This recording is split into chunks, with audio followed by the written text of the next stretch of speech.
여러분 안녕하십니까? 헬로티비 뉴스입니다. 부평구의회가 하반기 의장단 구성에 난항을 겪고 있다는 소식 전해드린 바 있는데요. 국민의힘에서는 내부 분열은 물론 탈당 조짐까지 보이고 있어 의장단 구성이 더욱 어려워질 전망입니다. 송효찬 기자의 보도입니다. 탈당 의원 발생으로 다수당이 뒤바뀐 부평구의회. 하지만 정당 간 의장단 구성에 대한 견해 차이가 커 현재까지 진척이 없는 상황입니다. 그런 중에 국민의힘 내부에서도 문제가 발생했습니다. 말 그대로 내부 분열. A 의원의 말을 빌리면 현재 다선 의원과 나머지 의원 간 갈등이 지속되고 있다는 것. A 의원은 현재 다선인 B 의원이 초선 의원들의 말을 무시하고 심지어는 수치스러운 폭언까지 퍼부어 내부 갈등이 이어지고 있다고 밝혔습니다. 돈 문제도 발생했습니다. 의원마다 사용할 수 있는 업무 추진 비용이 있지만 정작 본인의 것은 사용하지 않으면서 다른 의원들에게 사용을 강요했다는 것. 이 같은 내부 불만에 심지어는 탈당 조짐까지 보이고 있습니다. C 의원은 같은 당에서 활동할 수 없다며 국민의힘을 탈당하고 싶다는 의중을 밝히기도 했습니다. 심지어 의장 자리에 욕심을 내고 있는 의원도 나오고 있어 내부 갈등은 더욱 커질 것으로 보입니다. 하반기 의회가 오는 7월부터 시작됩니다. 하지만 정당 간 입장 차에 내부 갈등까지 겹치면서 하반기 의장단 구성에 난항이 예상됩니다. 헬로티비 뉴스 송희창입니다. 9대 부천시의회 후반기 의회를 이끌어갈 의장단 후보가 결정됐습니다. 부천시의회 민주당과 국민의힘은 3일 오후 각각 의원총회를 열고 후반기 의장과 부의장, 상임위원장 후보를 선출했습니다. 의장 후보에는 더불어민주당 김병전 의원이, 부의장 후보에는 국민의힘 이학환 의원이 이름을 올렸습니다. 또 의회 운영위원장 후보에는 김선아 의원, 재정문화위원장 후보에는 장혜영 의원이, 국민의힘 몫인 행정복지위원장 후보는 박내경 의원, 도시교통위원장 후보에는 최희열 후보가 선출됐습니다. 양당의 교섭을 이끌 당대표는 민주당 박순희, 국민의힘 김미자 의원이 결정됐습니다. 의장단과 상임위원장에 대한 본선거는 오는 28일 임시회에서 열립니다. 경기 김포시 가불 국회의원인 김주영, 박상혁 의원이 더불어민주당의 22대 국회 전반기 상임위 배정에서 각각 환경노동위원회와 정무위원회에 배정됐습니다. 박상혁 의원은 지난 3일 보도자료를 통해 향후 10년은 김포 발전의 원동력을 만들어야 하는 가장 중요한 시기라며 김포의 비약적인 경제 발전과 기업 활동에 도움이 되는 의정 활동을 하겠다고 밝혔습니다. 한편 환경노동위원회 간사직에 내정된 김주영 의원은 지난 3일 22대 국회에서의 1호 법안으로 일하는 사람 기본 법안을 대표 발의했습니다. 일하는 사람 기본 법안은 기존 노동관계 법령이 포괄하지 못하는 다양한 노동자의 권리를 보편적으로 보호하기 위한 내용이 담겼습니다. 김주영 의원은 노동 형태 변화와 산업 전환이 빠르게 이루어지고 있는 지금 제정된 지 70년이 넘은 현행 근로기준법은 현장을 담아내지 못하고 있다며 일하는 사람 기본법 제정은 지난 대선에서도 여야를 막론하고 공감대를 이뤘던 사안인 만큼 22대 국회에서 본격적으로 법 제정 논의를 시작해야 한다고 밝혔습니다. 인천시 교육청은 최근 인천 지역 학교에 2024 교육활동 보호 매뉴얼 3,300부를 제작해 보급했다고 밝혔습니다. 이 매뉴얼은 교사들의 교권을 보호하기 위한 가이드라인인데요. 새로 제정된 교원지휘법을 반영해 교육활동 침해 행위에 대한 법률적 이해와 교육활동 침해 행위 사례, 지역교권보호위원회 운영과 교육활동 침해 예방 및 단계별 대응 방안, 피해 교원 지원 제도와 각종 서식 및 관련 법규 등의 주제로 구성됐습니다. 제26회 부천 국제 애니메이션 페스티벌이 공식 홍보 영상을 공개했습니다. 올해 영상은 작품 치킨 포린다로 지난해 비아프 장편 대상과 키노라이츠상을 수상한 세바스티앙 로덴바흐와 키아라 말타 감독이 연출한 작품으로 자녀들과 함께 제작했는데요. 영상은 비아프 홈페이지와 공식 유튜브 채널을 통해 감상할 수 있습니다. 부천 국제 애니메이션 페스티벌은 오는 10월 25일부터 닷새간 부천시 일대에서 열립니다.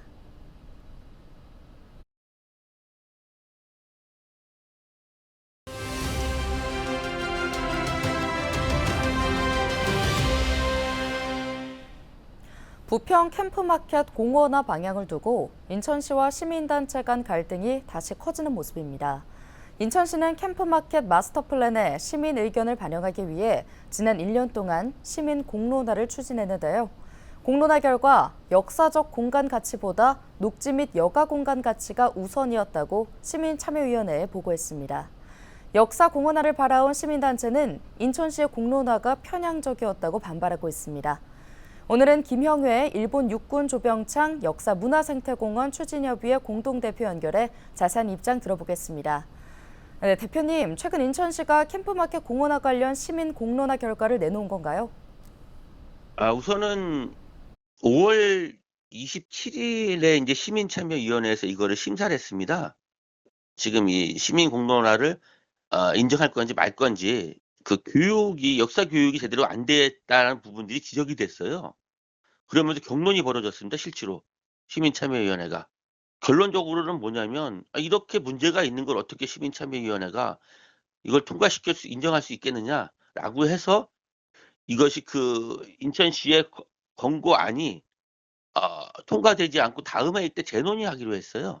여하튼 시민참여위원회에서 재논의하게 된 만큼 좀 객관적인 어떤 그런 상황에 대한 정보를 바탕으로 해서 올바르게 재논의가 되어져야 된다고 봅니다. 네, 시민들이 캠프마켓의 역사적인 가치보다는 주민 편의를 우선하고 있다는 내용도 있었는데 이 내용은 인천시가 공론화 과정을 통해 확인한 건가요? 인천시가 제출한 정책공고안을 보면은 역사적 가치가 중요하고 그것이 반영돼야 된다라는 그 기본적 의견이 80%에서 나중에 이제 시민 토론회를 거친 다음에 46%로 줄어들었다. 이제 공원의 중심 방향이 역사와 생태와 문화가 균형 있게 되어 있던 것에서 역사보다는 주민의 편의와 환경이 우선되는 공원으로 전환되는 것이 맞겠다라는 것이 이제 그 인천시가 말하는 것이거든요. 네, 시민 공론화 과정이 편향적이었다 문제를 제기하셨는데 어떤 과정이 편향적이었다고 생각하시나요? 예, 두 가지인데요. 첫 번째는 캠프마켓 안에는 그 일제강점기 강제동원과 침략전쟁의 증거인 무기 제조 공장 조병창이 있잖아요. 근데 그거를 인근 주민들도 캠프마켓 안에 이런 조병창이 있는지를 아는 사람들이 거의 없었단 말이에요. 지금도 그렇고요. 그런 역사적 사실들을 제대로 모르는 것이 현실인데 그러면 그 전에 그 시민 공론화, 시민 토론회 전에 이런 역사적 사실이 있다는 사전 교육은 당연히 이루어졌어야 되는데 그런 사전 교육이 안 이루어졌다는 것이 첫 번째 문제고요. 그리고 두 번째는 어느 날 갑자기 작년 말에 펜스를 치더니 주민들 접근을 차단하고 뭔가를 했단 말이에요. 알고 봤더니 오염물질이 다시 발견돼 갖고 다시 이제 토양 오염을 또 한 거예요.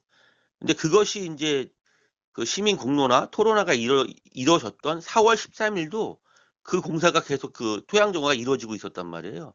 그럼 당연히 인근 주민들은 그거에 대해서 뭐 불안감, 뭐 분노, 불신으로 아주 쌓여 있는 상황에서 시민 토론회 때 당연히 국방부에서 나와서 이거에 대한 경과라든가 이후 계획을 설명해 줘야지만이 이제 감정에 누그러뜨리고 안심할 수 있겠다는 마음이 생기는데 국방부가 참여를 안 하니까는 이게 역사고 뭐고 다 소용없다. 안전이 최고다. 라는 것들이 많이 이제 증폭되면서 그때 이 공론화가 이 객관성과 그것이 이제 훼손될 수밖에 없는 상황이 돼버렸던 거예요. 여하튼 이런 이 역사에 대한 어떤 이렇게 사전 교육과 그리고 국방부가 참여를 하지 않음으로 인한 어떤 이렇게 이 불안감 이런 것들이 증폭돼 갖고 이 시민 공론화가 객관성과 공정성을 답보하기 어려웠다라는 것이 저희 생각입니다. 네, 오늘 말씀 여기까지 듣겠습니다. 캠프마켓의 마스터 플랜 수립 과정도 계속 지켜보도록 하겠습니다.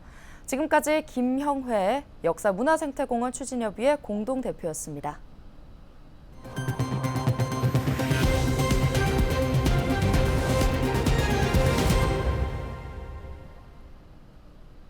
공항 배후시설 노후로 쇠퇴가 진행되고 있는 김포공항 일대가 첨단 산업 클러스터와 신산업 연계 공간으로 조성됩니다. 서울시는 김포공항 일대를 도시재생 활성화 지역으로 지정하기로 하고 시민 공청회를 열었습니다. 김포공항 일대는 경제기반형 도시재생 활성화 지역으로 신규 지정될 예정이며 도심 항공교통 등 미래형 신교통산업 중심의 새로운 경제 거점으로 육성될 예정입니다.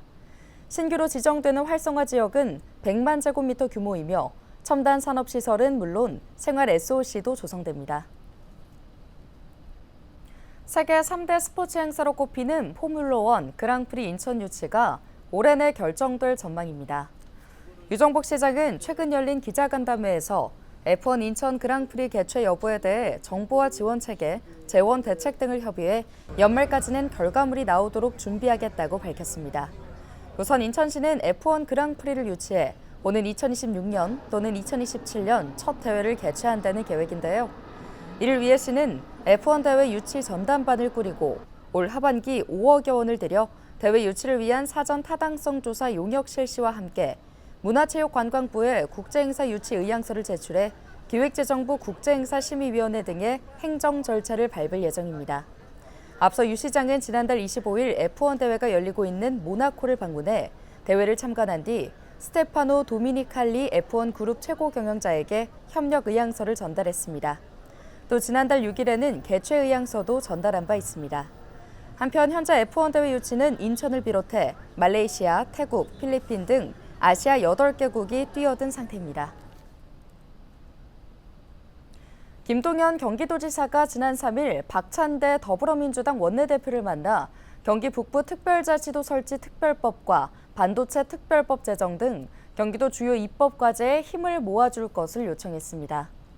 김 도지사는 경제 활성화와 외교를 중요하게 여기고 있는데 반도체 특별법에 대한 당의 적극적인 검토를 요청한다며 정성호 의원이 대표 발의한 경기 북부 특별자치도 설치 특별법에 대해서도 적극적으로 임해달라고 강조했는데요. 이에 박 원내대표는 경기도와 제1당인 민주당이 대한민국의 미래를 책임지고 함께 준비해야 한다며 대한민국의 미래를 위한 경제산업 생태계 육성에 최선을 다하겠다고 답했습니다. 한편 김 도지사는 박 원내대표를 만난 후 국회에서 이재명 민주당 대표와 비공개 면담을 진행했는데요. 김 도지사는 이 대표에게도 같은 내용을 건의했습니다. 국민의힘이 인천 지역 14곳의 당협위원회 중 13곳에 대한 위원장을 확정했습니다. 국민의힘 인천시당은 지난달 13일부터 30일까지 선출한 13곳 당협위원회 위원장을 중앙당 비상대책위원회의에서 의결했다고 밝혔습니다. 이번에 선출된 당협위원장들은 모두 지난 22대 총선에 출마했던 인물들입니다. 빠진 한 곳은 연수갑으로 정승현 전 위원장이 정무비서관으로 자리를 옮기면서 공석이 됐습니다. 인천 지역 소비자 물가 상승률이 전국에서 두 번째로 높은 것으로 나타났습니다. 통계청이 발표한 2024년 5월 소비자 물가 동향을 보면 인천의 지난달 소비자 물가 상승률은 전년 동월 대비 3.1% 상승했는데요. 이는 국내 17개 광역시도 중 광주에 이어 두 번째로 높은 수치입니다. 국내 평균 상승률인 2.7%보다 0.4%포인트 높았습니다. 지난달 소비자 물가 지수는 114.09로 작년 같은 달보다 2.7% 올랐습니다. 과일값은 여전히 고공행진을 이어갔고 석유 등 기름값도 국제유가 상승에 따라 석유류 가격이 16개월 만에 가장 높은 수준을 나타냈습니다. 물가는 전월 대비 0.2% 올라 대구와 광주, 세종 등과 함께 최고 상승률을 기록했습니다. 공공서비스 요금은 전월 대비 변동이 없었으나 1년 전보다는 3.2% 올라 서울과 함께 부산 다음으로 높은 상승률을 보였습니다. 오늘 준비한 소식은 여기까지입니다. 함께해 주신 여러분 고맙습니다.